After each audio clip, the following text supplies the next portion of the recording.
Hello, so today we are starting projectile motion, two-dimensional motion, and one of the examples of the two-dimensional motions that we would be focusing on today would be projectile motion.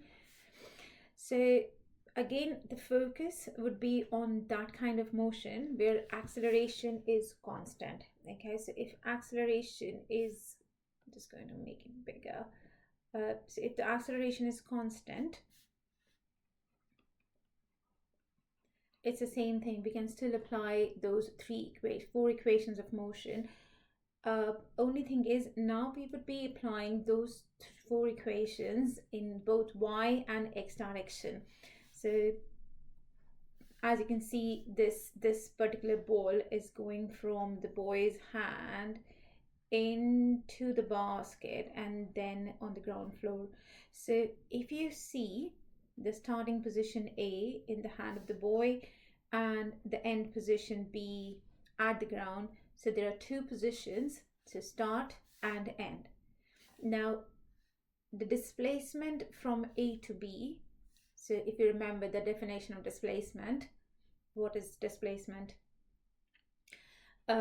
Yes, that's right. The displacement is the shortest distance between the start point and the end point. Now, this displacement is neither in x or nor in y, in the conventional x and y or the conventional horizontal and vertical direction. So what I can do is, instead of measuring AB directly, I can measure my, let me just take another color. I don't know if this is visible. Let's just go back to red. So this displacement, which is the vertical displacement, and this displacement, which is horizontal displacement. So I am measuring, or the questions generally which you have in your exam, they want you to measure the displacement either in vertical or in horizontal or both. Now what we're going to do is we're going to divide this motion both vertically and horizontally and see how to calculate that. That's what we're doing today. Now this particular kind of motion which this ball is showing us, this particular motion is acted upon only by one single force once the ball leaves the hand of the boy. That single force is the gravity. So whenever this shape in maths is called parabola. So just like you have done circles, this is circle, straight line, this particular shape is called parabola. So whenever the path followed or the shape of the path followed is parabolic and the only force acting is the force of gravity, okay, then it is called projectile motion. That's it. That is a two-dimensional motion. Shape followed is parabolic, and the force acting is the force of gravity. So now let's understand. First, we're going to understand what is this projectile motion. Okay, I'm going to just change my screen to OneNote because it becomes easier to draw. Come on, show me. Yeah, that's it. Yeah. Okay, so I'm going to just start here, the projectile motion.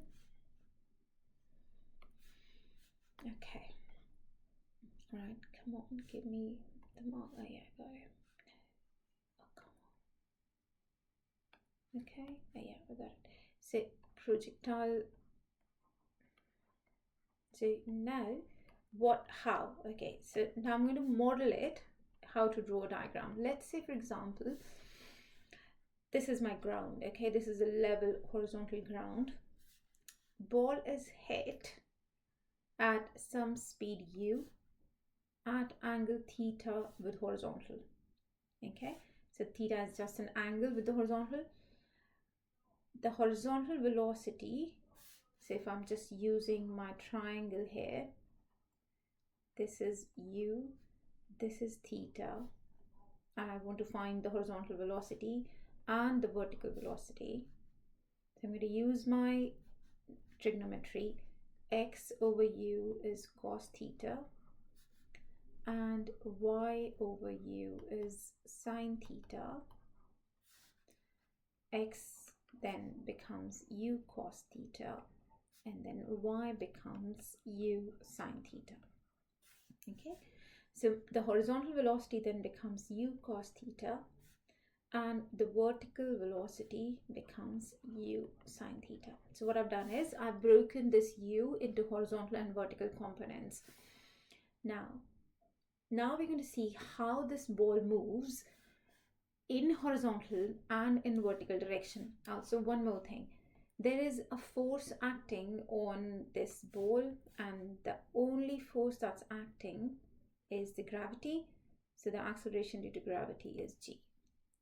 Now, as you can see, okay, now first we're going to consider the ideal case. The ideal case is there is no no air resistance, no losses happening here.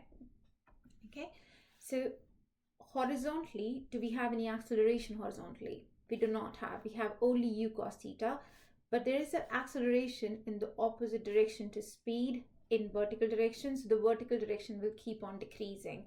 So how are we going to, what is the effect of this gravity on the vertical velocity? Is it going to keep on decreasing? Yes, see what I'm doing now. So I'm going to show you. So this is the u cos theta, and this is the u sine theta, the start speed. And the gravity is downward. Now what happens is after some time, because of the u cos theta, it will move forward and the size of u cos theta would remain same. See, my arrow size would remain same, but the arrow of u sine theta would decrease because the speed is decreasing in the y direction because of gravity. Okay, let's just see. Now u cos theta, because of u cos theta it moves ahead, still remains same. But what's happening to my vertical velocity? See, I'm not writing it as u sine theta because it is decreasing. Decreasing. Horizontal velocity still u cos theta. Vertical velocity has further decreased and it reaches a point where the vertical velocity is 0.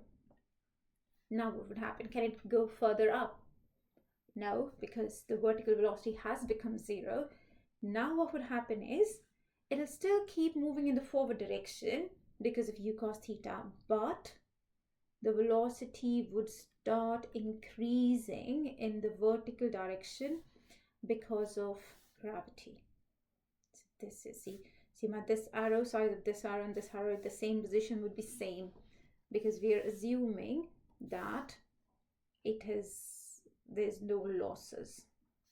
So u cos theta again, and vertical velocity has increased a little bit more, u cos theta ahead, and vertical velocity increased 4, and then finally it's back on the same level at which it started its journey, and it has the same magnitude of speed u sine theta, but now in the opposite direction.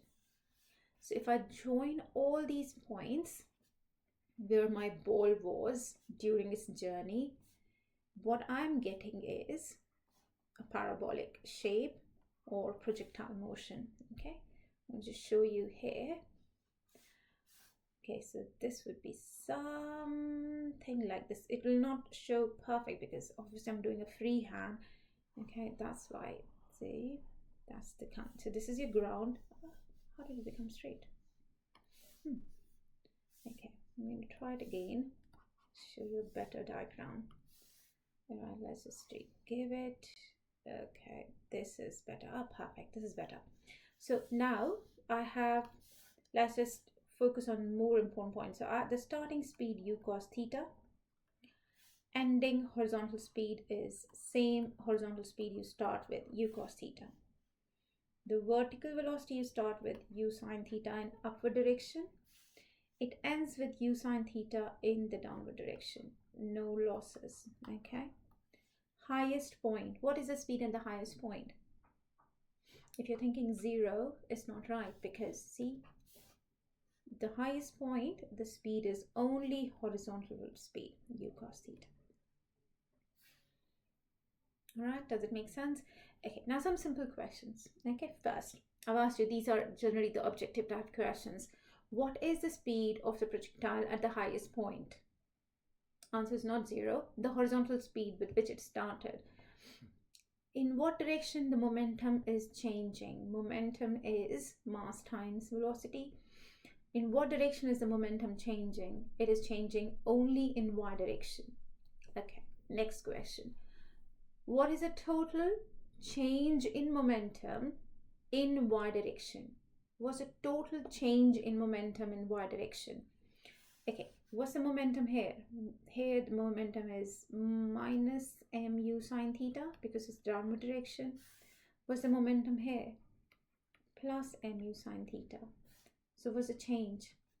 This triangle is used to show change. So what's the change? Changes. So it's changed from 2 to minus 2. So what is it? 4. So the change is 2 mu sine theta. Okay. So these are the simple objective questions, whatever exam you're giving. So these are simple exam questions or objective questions. Okay. What is the kinetic energy at the highest point? What's the speed at the highest point? The highest point speed is the horizontal speed. So the kinetic energy at the highest point is half times mass times speed squared. Now, some names. This distance from the start to the end point, this is called horizontal range.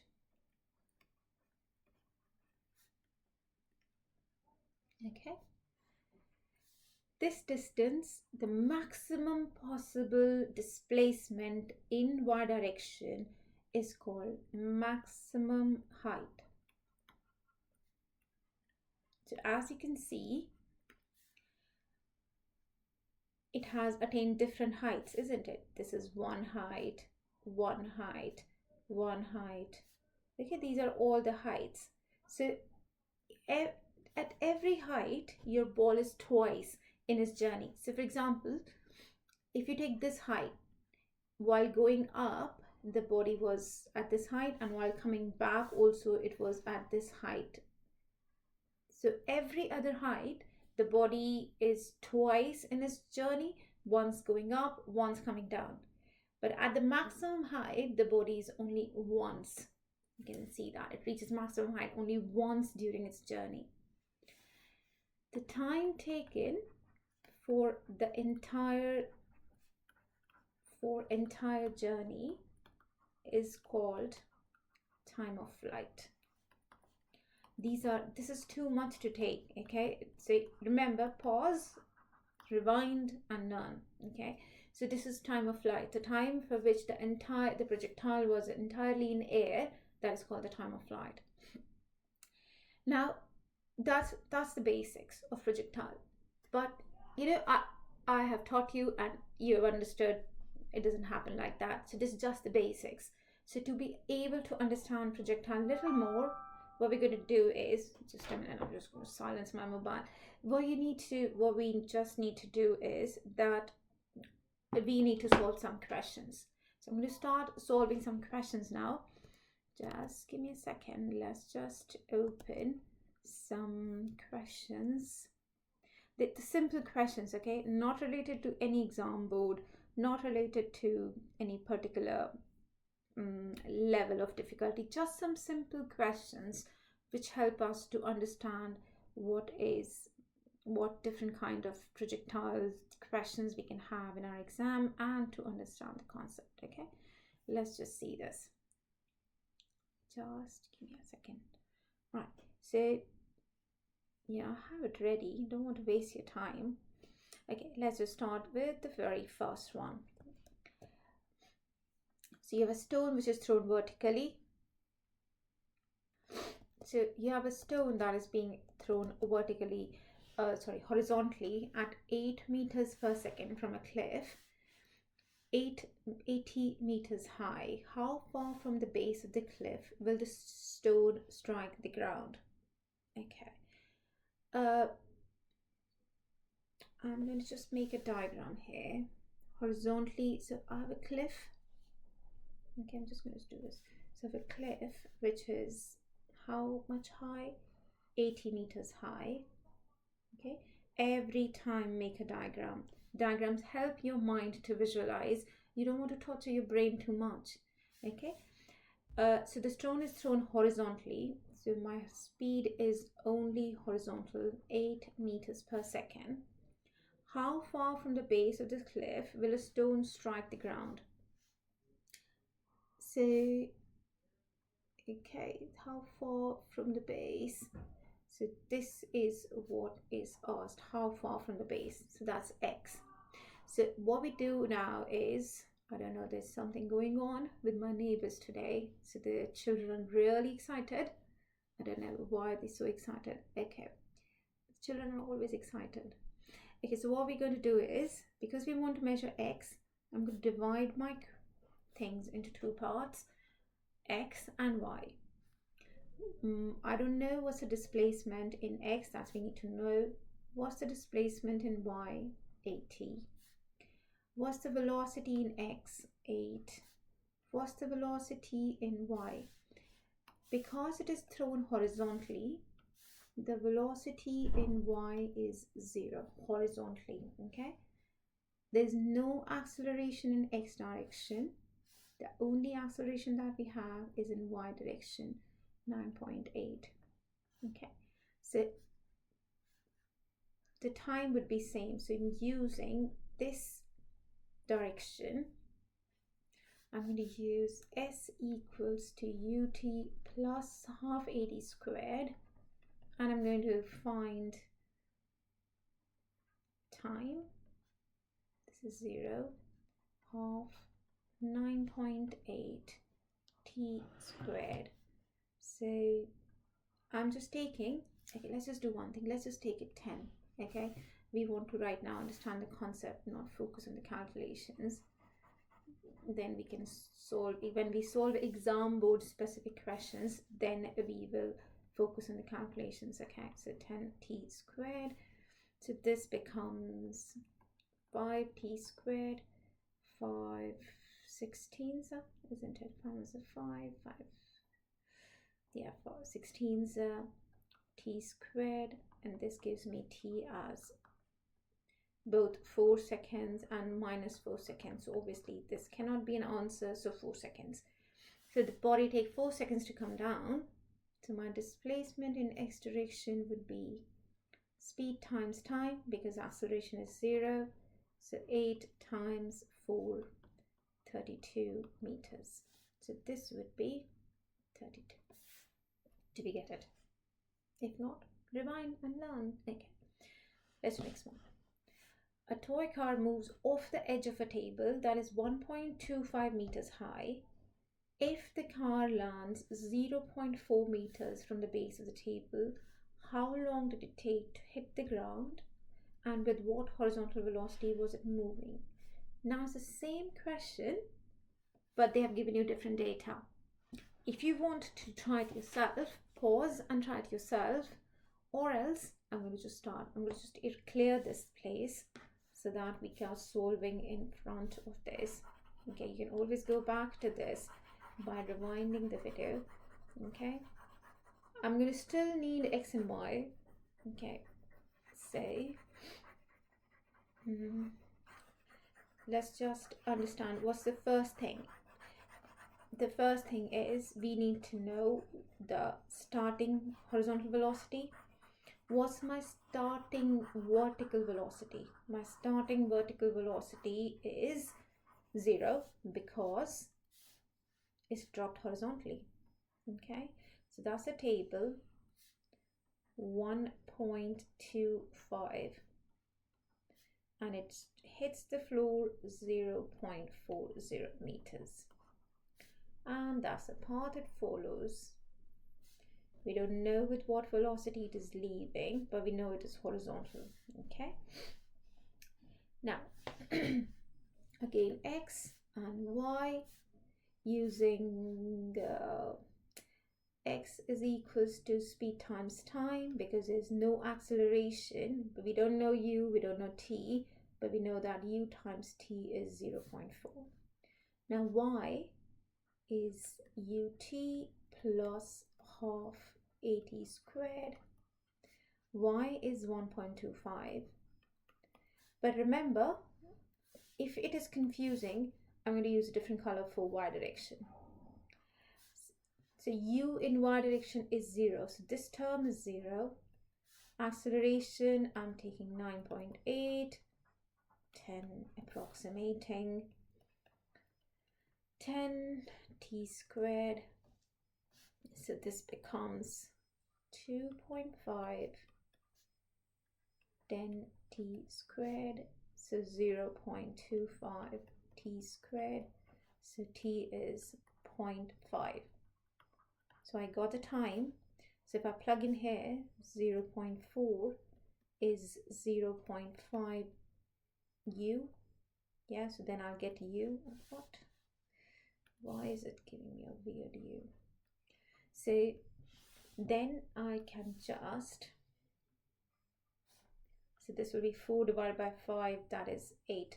So u is 0.8 meters per second. Is that right? Yeah, that's right.